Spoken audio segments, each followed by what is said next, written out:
สวัสดีครับมื้อนี้หมารวยมาตามในทางของเน้นภูพานเด้อนะครับเพิ่นมีเรื่องแปลกมาเล่าสู่หมารวยฟังเกี่ยวกับหลวงตาภูพานที่เสียชีวิตไป เป็นเรื่องแปลกมากนะครับแปลกประหลาดลองมาติดตามว่าเพิ่นฝันแบบใดเพิ่นได้ตัวใดมาแบ่งปันครับอาจารย์ครับลุงเน้นครับครับโอ้หมารวยก็โอ้สิว่าไหนเนาะพระอาจารย์เพิ่นมรณภาพเนาะแม่นเพิ่นมรณภาพเมื่อวันที่26ตุลาเวลา3:36 นาทีครับโอ้ยเนาะหมารวยก็เลยบ่ได้เป็นหวัดอาจารย์แล้วบัดนี้เนาะ อืมเดี๋ยวมาเลยขึ้นไปครับผมแต่ว่ามาขึ้นมาเลยก็ฝันเกี่ยวเพิ่นได้อันลุงเรียนครับเอ่มาเลอยมาเลยฝันว่าอาจารย์แล้วตายแล้วขึ้นคล้ายๆเพิ่นอยู่อันแถวศาลาหน่อยละก็เลยเห็นเพิ่นว่าอาจารย์ว่าซั่นเอาคือว่าอาจารย์ตายแล้วว่าซั่นไม่เขาขึ้นแล้วว่าซั่นเฮ้ยคือดีแต่อาจารย์นั่นก็เลยว่าในฝันแม่นลุงเรียนครับเฮ้ยคือดีแต่อาจารย์ว่าซั่นแต่เพิ่นก็แต่ทั้งลูกเนตรนี่ก็คือแบบหลายคนอยู่ที่มาเว้าสู่ฟังว่าฝันเห็นว่าเพิ่นฟื้นมีคนฝันลักษณะเดียวกันมาเลยหลายคนบ่ครับลุงเรียนหลายคนอยู่คือว่าอาจารย์หยุดกับฝันเกี่ยวติ แม่นฝันว่าไดครับอาจารย์อันเพิ่นก็บ่ได้บอกรายละเอียดปานใดเพิ่นก็บอกว่าแค่ว่าเพิ่นฝันเห็นพระอาจารย์ฟื้นคือกันเอาเลยกับฝันเมื่อคืนนี่ฝันว่าเพิ่นคืนมาเนี่ยก็เอออืมแต่ แล้วก็ของไม่ออกคือลุงเน่นก็ฝันเห็นคือของลุงเน่นก็ฝันเห็นคือกันเดะว่าพระอาจารย์น่ะฟื้นขึ้นมาแล้วย่างกำลังสิย่างลงมาทางใต้น้าหม้องข้อยก่อนสิฮอดบ้านโยมโจกหั้นแหมครับหม้องข้อยนั่นแหละพระอาจารย์ยืนอยู่ห่ำนี่ญาติโยมผู้เฒ่ายังอ้อมเพิ่นเต็มดีใจนั่งคุกเข่ากราบเพิ่นคือกันเมื่อคืนก็แล้วนี่ล่ะแล้วพระอาจารย์เพิ่นก็ยิ้มแล้วก็เพิ่นก็หัวแล้วเฮาบ่เป็นหยังแล้วพระอาจารย์ในความฝันเนี่ยเพิ่นว่าเฮาบ่เป็นหยังดอกเฮาฟื้นแล้วอืมแล้ววันนี้เพิ่นก็บอกว่าเพิ่นก็สั่งโยมให้ไปซื้อหมูกระทะมาไว้ฉันมื้ออื่นเช้าอืมฉันข้าวเช้าในความฝันเดะครับผมเพิ่นสั่งให้ไปซื้อหมูกระทะมาไว้ฉันข้าวเช้ามื้ออื่นเลี้ยงหมูกระทะเพิ่นบอกว่าจักบาทบ่ล่ะอาจารย์ฮะเพิ่นได้บอกเรื่องจักบาทบ่บ่เพิ่นบ่ได้บอกจำนวนเพิ่นแค่บอกให้ไปซื้อผมก็ถามมากินซื่อๆจันทร์ท้อแม่นอืมแสดงว่าบ่ได้มีแต่หมอรวยเนาะฝันผู้เดียวเกี่ยวกับพระอาจารย์เนี่ยแม่นมันหลายคนฝันนี่เดะแบบฝันแบบแทบจะทุกคืนแต่มันฝันแบบหลายเรื่องหลายราวนะแบบฝันเห็นเพิ่นหลายแบบอืต่างคนมต่างฝันแต่ว่าส่วนใหญ่ฝันว่าอาจารย์ขึ้นแม่นครับทางโลกพระอาจารย์เท่าไหร่ครับผม50บ่50โอ้ เพราะว่าเคยถามไอ้เจี๊ยบเพิ่นว่าอาจารย์นี่49ย่าง50เพราะว่าแม่น เพิ่นเต็มมิเรียนเพิ่นเดือนธันวาอืมฉันว่าเดือนหน้าครับเพิ่นเกิดวันที่เท่าไรครับเน้นครับผมอือฮึพระอาจารย์เราเกิดวันที่เท่าไรฮะ26บ่26เนาะอืมธันวาทั้งเต็มเพิ่น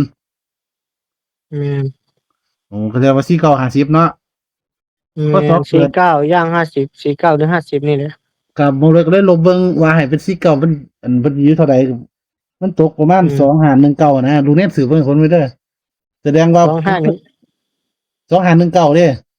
ให้แม่น 2519ครับให้มันอายุเพิ่นอีหลี49เนี่ยอืมอืมให้เต็มอีหลีก็คือธันวาก็ได้คือกันนะแต่ว่าเพราะว่าให้49ไม่เต็มมันสิเป็นพศ2519นะครับอืมแต่ว่าคนเคยฝันว่าตายแล้วฟื้นส่วนใหญ่มักออกพศเด้แม่นพศเพิ่นเกิดแหมคือคนกลับมาเกิดใหม่คนมาฟื้นใหม่แหมก็ต้องระวังอืมเรื่อง2519นะครับเนาะแม่นระวังเลยเรื่องนี้เระวังผลอๆเรื่องมันอาจจะเข้าครับเผลอๆมันอาจจะเข้า2519นี่ล่ะอายุเราจังซี่เนาะคือว่าแม่นฝาโลงพระอาจารย์แล้วกันมันตรงกับอายุเพิ่นบ่ครับฝาโลงเพิ่นฟ้าโล่งก็50เลข3ตัวฟ้าโล่งก็620 620ฝาโลงพระอาจารย์น่ะอืแม่นม ลงอาจารย์620เนาะแต่ว่าอายุเพิ่น50ปีอืมถามแม่นครับแต่ว่าแม่นเฮานี่ก็คือเตรียม49ย่าง50เนาะแม่นครับเกิดพศ2519โอ้ฝันคือกันหลายคนนี่ย้านแม่นออกกันอืมเกี่ยวกับพระอาจารย์อยู่เงินนี่เรื่อง อาจจะเป็นไปได้เด้แบบบ่บ่งวดข้างหน้านี่บ่งวดวันที่16นี่ก็เดือนหน้าเบิ่งทรงนี่ ครับว่านี่เนาะ16นี่แหละ คือ เกี่ยวกับอาจารย์นี่แหละ อืม ญาติโยมกับมาหลายซุมื้อบ่ครับอาจารย์อันนี้ครับ ก็มาอยู่มาออกมาสวดมนต์ทำวัดพร้อม ครับ อืมสวดสวดอภิธรรมทุกคืนบ่ครับ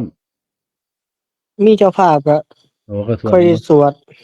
ครับโอ้เว้นเนาะอาจารย์ก็ได้ไปนวดกันก็แข็งแรงอยู่บ่ได้เป็นตัวเจ็บตัวป่วยจังเว้นแหม แม่น อืม ข เนาะ อง เบิ ยา ด มมื้อเช้าของยามมื้อเช้าก็เพิ่นก็ยังสันเขาดีๆอยู่ ก็บ่ได้มีหยังว่าเป็นเราเป็นจะเป็นจะไปไสเห็นไหมแล้วก็บอกผมตลอดเด้อโอ้ยนวดก่อนไม่นวดเดี๋ยวเป็นเส้นเลือดฝอยแตกแล้วว่าต้องระวังกันด้วยโอ้ยขนาดนู้นขนาดเราระวังทางเดินอย่างนี้ยังเป็นโรคนี้ดีอยู่เพราะว่าพระอาจารย์เราเกิดอุบัติเหตุเนาะ แม่น เพิ่นเคยล้มไปลงข้างทางจนหนังศีรษะเปิดนะเพิ่นเลยมีปัญหาเรื่องการปวดหัวเพิ่นประจำนะครับมาลดกันนวดให้แล้วก็ไข้เติบอยู่เด้แต่ว่าคือจะว่าผมยังคือว่าเราอีกเศร้าเด้ว่าผมนวดให้เสร็จแล้ววันเบิดพวกยุงศีรษะพระอาจารย์ก็อ่อนไปเบิดเด้บ่แข็งคือแต่เก่า อืม บ่คิดว่าเราสิเป็นโรคนี้เพิ่นเด้เพราะว่ามันดีขึ้นหลายแล้วนะตามรักษาพระอาจารย์มาคือว่าเนาะโรงเรียนเนาะอันเนาะบ่มีไปฮู้เนาะมือตายเนาะ แม่นบ่มีไผฮู้ดอก อาจารย์เราก็ฉันเขาเศร้าๆดีๆบ่ครับตอนเช้านี่ แม่นยังคุยยังอั่นเว้าหัวมัวยังเว้าหัวนำกันอยู่เว้าเรื่องตลกนำกันอยู่ บ่ได้มีหยังเลย บ่ มีแต่จมว่าปวดหัวใช่ไหมบ่ครับจมว่า หือ เพิ่นจมว่าปวดหัวบ่ครับ ยามมื้อเช้าเห็นเพิ่นจมเด้ บ่ได้จมครับมันจมช่วงสายๆบ่ อืมน่าจะแม่นนะ เนาะเอานะครับหมดเลยก็คิดว่าน่าจะออกเกี่ยวกับพระอาจารย์ล่ะในงวดนี้เนาะโรงเรียนก็ฝันเห็นประจำเลยนะครับ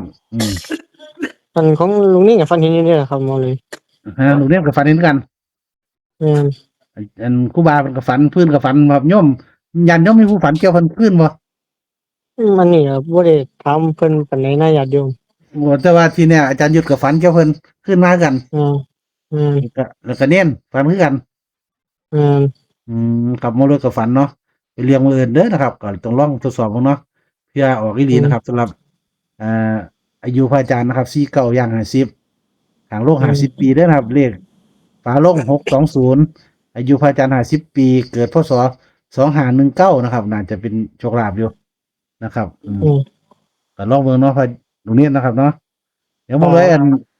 หาเบิ่งเขากันได้สิได้ว่าเขาเจ้าได้ไปเพิ่นหาได้